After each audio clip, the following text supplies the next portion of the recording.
नमस्कार दोस्तों, स्वागत है आप सबका बॉन्डेड टेल्स के एक और धमाकेदार एपिसोड में। और अब बिना किसी देरी के एक क्विक रिकैप की तरफ बढ़ते हैं। अब तक की कहानी में हमने देखा आरजे एंटरटेनमेंट के प्रेस कॉन्फ्रेंस में शिवानी खुलेआम अपने दुश्मनों को चेतावनी देती है, लेकिन तभी अक्षय कुछ ऐसा कहता है जिससे पूरे मीडिया इंडस्ट्री में तहलका मच जाता है। अब आगे चैप्टर 20 अनस्क्रिप्टेड कैमरे के पीछे का सच। देखिए, आज हम लोग यहाँ जो कुछ भी कह रहे हैं वो सब कुछ स्क्रिप्टेड है। अक्षय की ये बात कैमरे के सामने जैसे ही गूंजती है, नीचे मौजूद रिपोर्टर्स की भीड़ में मानो बॉम्ब फट गया हो। क्या स्क्रिप्टेड? आरजे एंटरटेनमेंट का असली चेहरा ये है? हमें तो यकीन ही नहीं हो रहा था। क्या और भी खुलासे होंगे? भरे हुए कॉन्फ्रेंस हॉल में अफरा तफरी मच जाती है। कैमरे ऑन है, माइक लाइव है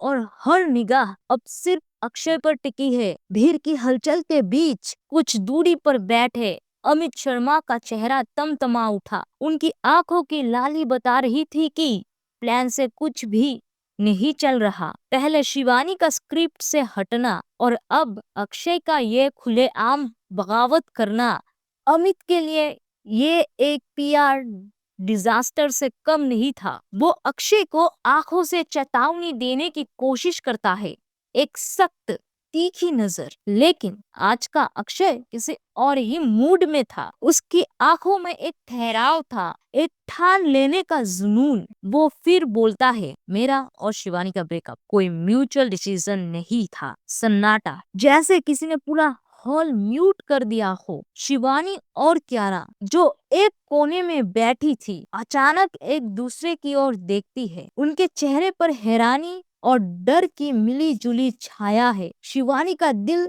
धड़कने लगता है। क्या बोलने वाला है ये? उसका मन में आशंका घर कर जाती है। क्या अक्षय अब वो राज खोलने वाला है जो कभी उजाले में नहीं आना चाहिए था? भीड़ की नजरों से दूर शिवानी की उंगलियां अपनी साड़ी के पल्लू को मोड़ने लगती है। कहानी अब हाथ से निकल रही थी और अक्षय वो बस एक पल को सबकी ओर देखता है, फिर धीरे से माइक को उठाता है। मैं पागल था जो शिवानी के साथ बगावत की। अक्षय की आवाज कांप रही थी, पछतावे की आग में जली हुई। हर शब्द जैसे उसके दिल से निकला हो, हर लफ्ज में उसकी गहराई से छिपा दर्द झलक रहा था। हॉल में मौजूद सभी की सांसें थम गई थी। मैं लालच में आ गया था। मुझे लगा अगर मैं शिवानी को धोखा दूंगा और किसी और के साथ बिस्तर गर्म करूंगा तो इस इंडस्ट्री में तेजी से ऊपर पहुंच जाऊंगा। वो रुका और फिर जैसे उसकी आवाज टूट गई। लेकिन मैं गलत था। जब मैंने शिवानी को खोया तब मुझे समझ आया कि मैंने क्या खो दिया है। वो कोई आम लड़की नहीं थी, वो अनमोल हीरा थी जिसे मैंने खुद अपने हाथों से खो दिया। पूरे हॉल में अब सन्नाटा नहीं था, वहां था एकदम घुटता हुआ माहौल। रिपोर्टर्स की भीड़ कांप रही थी सनसनी से। कैमरे लाइव थे और उसी वक्त टीवी चैनल पर ब्रेकिंग न्यूज की हेडलाइंस दौड़ने लगी। अक्षय का दर्दनाक कबूलनामा, प्यार के बदले मिली सजा, आरजे एंटरटेनमेंट का स्टार बना विलेन, सच्चा प्यार या पब्लिसिटी स्टंट। लेकिन आरजे एंटरटेनमेंट के कॉन्फ्रेंस हॉल के अंदर चल रहा था एक और ही खेल। आयना जो अपनी सीट पर बैठी थी, अपने गाउन को मुट्ठियों में भींचती है। उसकी आंखें गुस्से से जलने लगी थी। ये कमीना कर क्या रहा है? उसने खुद से फुसफुसाते हुए कहा, क्या मैंने इसे कम पैसा दिया है, कम मौके? मैंने इसे स्टार बनाया और ये आज मुझे ही बर्बाद करने पर उतारू है। उसके आंखों में अब इनसिक्योरिटी की झलक थी और शायद डर भी कि कहीं आज उसके राज भी ना खुल जाए। लेकिन तभी मंच के नीचे से वो सवाल उठा जिसने सबकी रगों में आग लगा दी। रिपोर्टर माया वर्मा जो अपने तीखे सवालों के लिए मशहूर थी, सीधे बोली, तो मिस्टर अक्षय, आखिर वो कौन था जिसकी बाहों में आपने मिस शिवानी को धोखा दिया? पूरे हॉल में बॉम्ब की तरह फटता है ये सवाल। हर कैमरा अक्षय की ओर घूम जाता है। सबकी नजरें अब उसके मुंह से सिर्फ एक नाम सुनना चाहती थी। लेकिन इससे पहले कि अक्षय कुछ कह पाता, गुर्राती आवाज गूंजती है, बस बहुत हो गया। अमित शर्मा अपनी जगह से एकदम उछलकर खड़े होते हैं। उनका चेहरा गुस्से से तमतमा रहा था। वो अब डैमेज कंट्रोल मोड में आ चुके थे। ये प्रेस कॉन्फ्रेंस यही खत्म होती है। आरजे एंटरटेनमेंट इस बयान को नहीं मानता, लेकिन भीड़ अब काबू में नहीं थी। लेकिन मिस्टर शर्मा, आप इस कॉन्फ्रेंस को ऐसे कैसे खारिज कर सकते हैं? माया वर्मा का विरोध गूंजा, जैसे किसी ने आग में घी डाल दिया हो। पर वहाँ अब सुनने वाला कोई नहीं था। अमित शर्मा की निगाहें अंगारों से जल रही थी और उनके इशारे पर सिक्योरिटी गार्ड्स अंदर घुस आए। पल भर में रिपोर्टर्स, कैमरा क्रू और सारे दर्शकों को शांति से बाहर निकलने का आदेश दे दिया गया। कुछ ही सेकंड्स में हॉल में फैली सनसनी को चुपचाप खामोशी में तब्दील कर दिया गया। अमित शर्मा दरवाजे की तरफ बढ़ते हैं और जाते जाते पेपर वेट को मेज पर पटक देते हैं, जैसे कोई अनकही तूफान को दबाने की नाकाम कोशिश कर रहा हो। लेकिन कहीं कोने में एक दिल अब भी तेजी से धड़क रहा था, और वो दिल किसी और का नहीं, क्यारा का था। उसकी आंखें स्टेज की ओर जमी थी, पर नजरें अब अंदर की उथल पुथल देख रही थी। क्या शिवानी अक्षय के पास वापस चली जाएगी? नहीं, पर उसने तो मुझसे शादी की है। पर क्या वो उससे अब भी प्यार करती है? क्यारा के दिमाग में सवालों की तूफानी लहरें उठ रही थी। उसकी उंगलियां अपनी हथेलियों को बेदर्दी से मसले जा रही थी, जैसे खुद को इस दर्द से बचा सके। वो इतनी गहरी सोच में डूबी थी कि उसे पता ही नहीं चला कि पूरा हॉल अब खाली हो चुका था। सिर्फ एक आवाज ने उसे उसकी दुनिया से खींचकर बाहर लाया। क्यारा? वो आवाज शिवानी की थी। शिवानी ने उसका कंधा हल्के से झिंझोरा। उसकी आवाज में थोड़ी चिंता, थोड़ा अपनापन था। क्यारा चौंकी, जैसे किसी ने उसे झपकी से जगाया हो। हाँ, क्या हुआ? उसने हड़बड़ा कर कहा और अपनी घबराहट छिपाने की नाकाम कोशिश की। शिवानी की नजरें उसके चेहरे को गहराई से पढ़ने लगी। तुम ठीक तो हो ना? उसका लहजा धीमा था पर सच्चा। क्यारा के होठ कांपे, लेकिन उसके पास कोई जवाब नहीं था, क्योंकि उसके दिल में उठ रही बेचैनी ने अब एक शक का रूप ले लिया था। क्या शिवानी अभी अक्षय से प्यार करती है? क्या उसकी शादी सिर्फ एक जीत थी? हमें अब घर के लिए निकलना चाहिए, शिवानी ने क्यारा की गहरी चुप्पी को भांपते हुए कहा। क्यारा ने सिर्फ 2 शब्द में जवाब दिया, हाँ। कोई और बात नहीं, कोई सवाल नहीं, कोई शिकवा नहीं, बस एक ठंडी सी हाँ। और उसके साथ ही वो आगे बढ़ गई, जैसे कुछ खत्म हो चुका हो।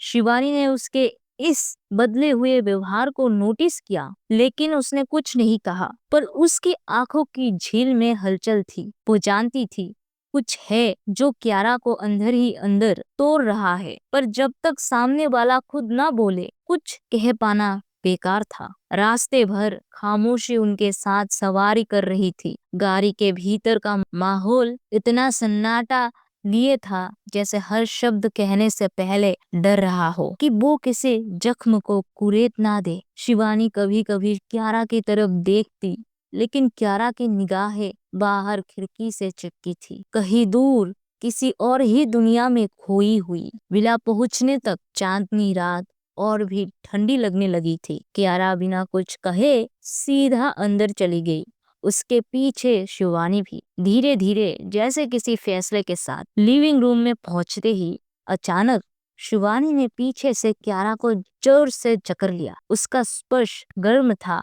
सच्चा था और थरथराता हुआ। और फिर उसने बेहद सॉफ्ट और गहराई से भरी आवाज में कहा, मुझे पता है हनी, तुम अक्षय को लेकर इनसिक्योर फील कर रही हो। क्यारा का दिल जैसे रुक गया, वो वही ठिठक गई। फिर धीरे से उसने शिवानी के हाथों को कसकर पकड़ लिया। उसकी उंगलियां कांप रही थी, लेकिन वो अपने इमोशंस को रोकने की पूरी कोशिश कर रही थी। उसकी आंखें छलकने को तैयार थी, लेकिन उसने जैसे उन्हें डटकर रोका। वो धीरे से शिवानी की ओर मुड़ी। वो कुछ कहना चाहती थी, शायद अपना डर, अपनी घबराहट, अपना प्यार, लेकिन उससे पहले शिवानी के होठ क्यारा के होठ से टकरा गए। एक पल के लिए सब कुछ रुक गया। वो कोई आम किस नहीं थी, वो जवाब था, भरोसा था, इकरार था। उनके होठों के बीच एक खामोश कसम थी, अब कोई तुम्हें नहीं छीन सकता। और जब तक सांसों ने मजबूर नहीं किया, ना कोई हिला,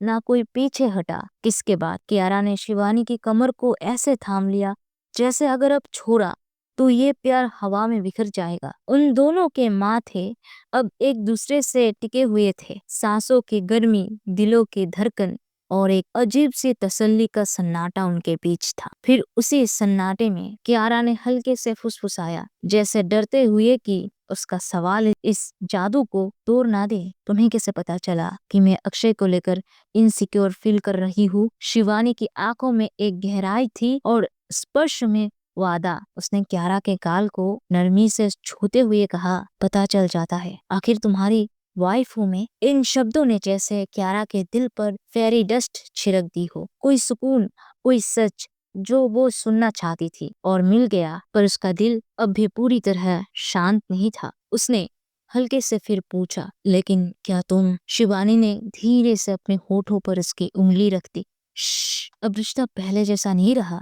हम सिर्फ आर्टिस्ट और मैनेजर नहीं, अब हम वाइफ्स है, पार्टनर्स है। उसका स्वर अब और गहरा हो चला था। और एक बात याद रखना, शिवानी सहगल जब कमिटमेंट करती है तो वो निभाती है। आखिरी सांस तक कियारा की आंखें भीगने लगी थी, खुशी से, सुकून से और शायद डर की आखिरी बचे कतरे से। और हाँ, शिवानी अब कियारा की कॉलर पकड़कर उससे अपनी ओर खींच रही थी। मिस कियारा राठौर, या जो भी अब तुम कहलाती हो, तुम मेरी बीवी हो और हमेशा रहोगी। ये कहकर उसने कियारा को ऐसे देखा जैसे पूरी दुनिया थम गई हो। कियारा अब और नहीं रोक पाई खुद को। उसने शिवानी की कमर को कस के पकड़ते हुए धीरे से मुस्कुराते हुए कहा, अच्छा तो अब मैं सिर्फ तुम्हारी हूँ। शिवानी का जवाब एक और गहरा किस था, जिसमें वादा भी था, दावा भी था और एक ऐसे शुरुआत जिसकी मुकम्मल कहानी अब भी आगे बाकी थी। कियारा के होठ अब भी शिवानी के होठों में उलझे हुए थे जब अचानक उसने अपने बाहों में शिवानी को उठा लिया, इतनी तेजी और हौसले से कि शिवानी सांसें लेना भूल गई। आह कियारा! शिवानी की हल्की चीख उसके अचानक झटके से निकली। उसके होठों से अब भी पिछली धड़कनों की गर्मी लिपटी हुई थी। कियारा ने उसकी आंखों में देखा, धधकता प्यार, एक गहरा अधिकार और वो दो शब्द फुसफुसाए, बेडरूम। शिवानी का दिल जैसे धड़कते हुए रुक गया। वो शर्मा गई और उसकी पलकें अपने आप झुक गई, नजरें चुरा ली और चेहरे पर गुलाबी रंग बिखर गया। कियारा के चेहरे पर एक हल्की सी शरारती मुस्कान थी, जैसे ये पल उसने 100 बार अपनी कल्पना में जिया हो। बिना कुछ और कहे उसने शिवानी को अपने बाहों में और कस लिया और धीरे धीरे सीढ़ियों से बेडरूम की ओर बढ़ने लगी। हर कदम पर शिवानी का चेहरा कभी कियारा की गर्दन में छुपता, कभी उसकी धड़कनें सुनता। कमरे का दरवाजा जैसे ही नजदीक आया, अंदर की हल्की रोशनी बाहर झलकने लगी। शिवानी की सांसें अब तेज हो चुकी थी और कियारा के कदमों में एक नर्म लेकिन सदा हुआ जोश था। दरवाजा खुला तो दोस्तों चैप्टर 20 यही खत्म होता है। कैसी लगी ये चैप्टर कमेंट्स में जरूर बताओ और अगर कहानी धमाकेदार लगी हो तो लाइक बटन दबा दो। और हाँ, नेक्स्ट एपिसोड का कितना इंतजार है मुझे कमेंट्स में लिख कर बताओ। आपका छोटा सा सपोर्ट मुझे और भी थ्रिलिंग कहानियां बनाने के लिए मोटिवेट करता है। एक छोटी सी रिक्वेस्ट, अगर नए हो और अब तक चैनल सब्सक्राइब नहीं किया तो अभी के अभी कर लो, ताकि कोई भी थ्रिल, सस्पेंस और धमाका मिस ना हो। और अगर फैंटेसी, चिल्ड्रन, इनकार्नेशन स्टोरी और मार्शल आर्ट्स वाली कहानी पसंद है तो मेरी अगली कहानी आर्यस जर्नी अथेरो मैजिक एंड लव जरूर चेक करो, लिंक करेगा वीडियो के एंड में। तो चलिए अगले एपिसोड में मिलते हैं एक और तरह के ट्विस्ट के साथ। तब तक के लिए बाय बाय।